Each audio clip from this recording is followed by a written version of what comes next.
Шкендија осамена на врвот од табелата во прва лига со 40 бодови, Силекс и Гостивар со по 38 бода зад лидерот, Работнички е четврти, Струга е петта. Шкупи се зацврстува на средината од табелата, Пелистер и Брера го следат чекорот, неизвестно за опстанок Тиквеш, Воска, Беса и последно пласираниот Вардар. Во втората лига Македонија Ѓорче Петров го искористи киксот на Брегалници и Башкими избега на врвот со 41 бод. Арсиме сега се доближи на -2 од второто место со 32 бодови. На тото од табелата Вардарски останува во игра барем за бараж. Бореци Соколово ќе водат борба за баражот, а ќе се обидат и за 13-тото место и директен опстанок.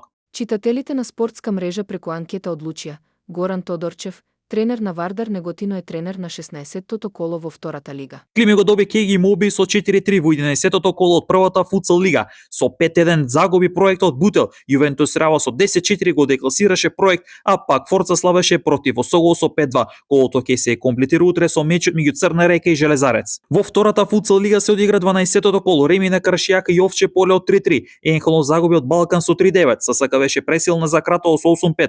Победа дома загуби од екипата на Партизан од Бравеница со 4-6. Лидерот Малекс го доби дербито со Кораби со 7-4.